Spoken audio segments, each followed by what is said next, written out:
Right, so here we are back now for part 2 of our overview of the Happy Readers Literacy Program with me, Conor O'Beirne from Happy Readers. So let's now look at more detail at the actual materials, and hopefully you will have some of these to look at, to pass around, so you can get an idea of the look and feel whilst we're going through the contents of what's in each of the books. We start with a pre-reading kit because before we can really get children reading, we need to get them familiar with the pre-reading concepts of letters, numbers, shapes, etc. And what we have in this pack, we have pre-reading alphabet posters, which really cover the numbers 1 to 12, the letters A to Z, and the alphabet. We then have pre-reading cards, which are for activities, these are packed as 25 sheets to cut. There's 3 or 4 copies per box. And these feature things like shapes, numbers, colors, pictures, words, and big and small letters.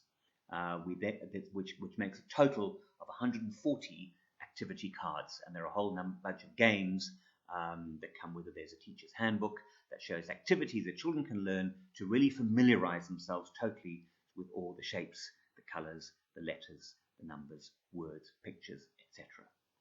We then have some letter tiles, which are smaller versions of these letters that children can put together to formulate their own words, like, for example, their name or simple words, etc. What is coming in these will be Happy Readers My ABC books, which are in English only, and it's also supported by a set of simple phoneme posters that cover the basic phonemes of the English language.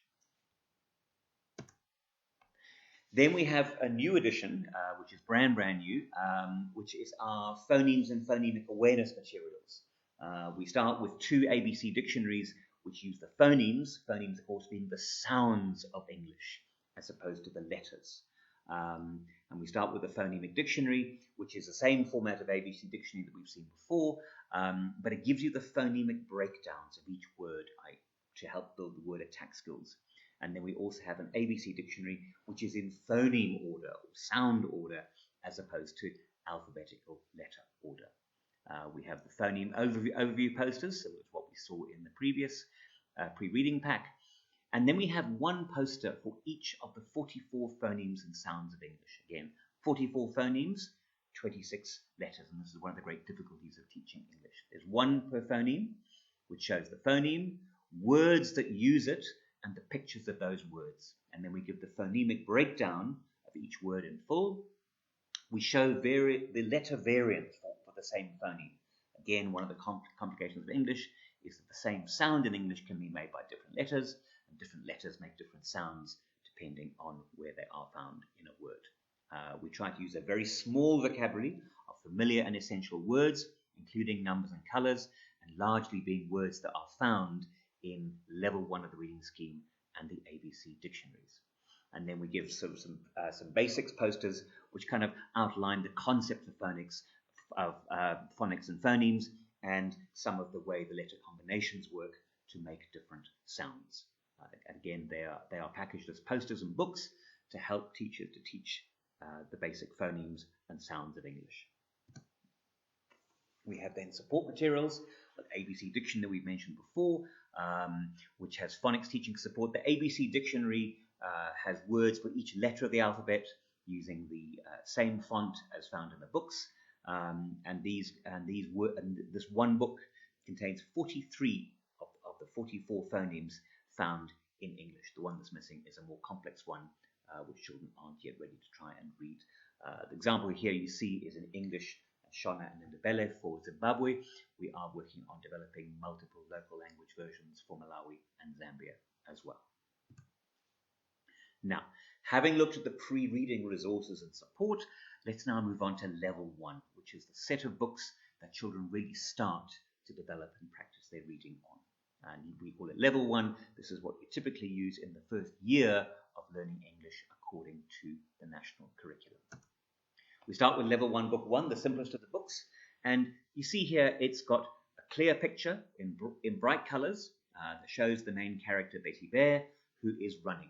And then the text on the side shows what's happening in the picture. We use a large font, plenty of white space, and lots of repetition to make it easier. And when the children read the book, they should be using the flow and the cadence here. Run, run, run, run, run. I can run. Betty can run. It helps them to learn and remember. So it then moves on to book 3. We now gradually start to put slightly more words on the page. The font gets slightly smaller, but still large enough for children to cope with, and still plenty of white space between the words. And gradually, by the time we move on to level 1, book 9, again, we are going into slightly smaller fonts, showing more reading text, but everything clearly illustrated by the picture. Each Happy Readers book level 1 has non-story content as well. We show the word list to help with vocabulary development. These are all the new words used in this book, because each book uses new words, and also words that come from the earlier books in the series. And every book also has comprehension, because we want to ensure that from the very beginning, children understand what it is they are reading, because this is essential to developing the higher order reading skills. That's level 1. Now let's have a look at level 2, which again we'd move to typically in the second year of learning English. And again, we start to step up the level of it. You can see here, again, there's a clear picture, but there's a lot more text. We use a very simple font, and we now start to break the line. We move away from one line to a sentence, which is what we did in level 1 to keep things easy. We start to now introduce paragraphs, short, simple paragraphs, to help children to break the line and still keep reading fluently. Gradually, as we move through up to, say, this example, level 2, book 5, again, there is more and more text. Each book has more and more text, and this is why it's essential that every book must be read in the correct sequence by every child. We do not randomly distribute books. They must be read in sequence, because it's a gradual, progressive build. And if it's used not in the right sequence, we simply won't get the results. This is now level 2, book 7, which is a telling the time story, where we've incorporated one of the concepts that children struggle with, which is that of learning to tell the time in the context of a story. And the time is shown through an analog clock, a digital clock, the words written in English on the page of the story, and also the color of the sky and the position of the sun in each of the pictures. We have non-story content for each book.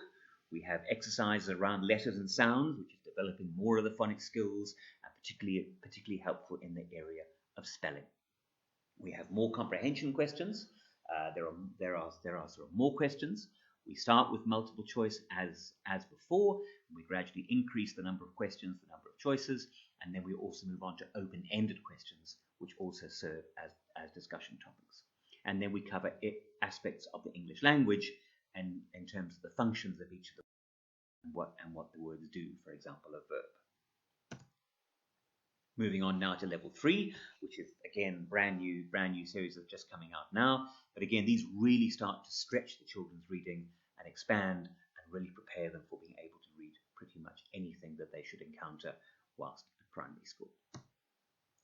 You see here the example. There's much more text, a much longer story, more complex. And here we're also asking children to think about what it is they're reading on each page. There are questions at the end of each page. And skipping along to the end of level 3, book 9, which is an anti-poaching theme, which is very relevant in any schools that are living close to any national parks. We have a very strong conservation and wildlife and environmental theme that runs throughout these books. And this is a big, exciting adventure story of the game rangers and the wild dogs teaming up to try and stop the poaching of the other animals. Just give a little quick preview. We even have a few books in level 4 now. Again, these move on to certain themes. This book has a child protection theme, but again, using all the same familiar characters, the same style. We're developing children's reading whilst also giving them relevant topics to be able to discuss, as well as being able to learn to read. So that brings us to the end of part 2, and we'll move on now to part 3.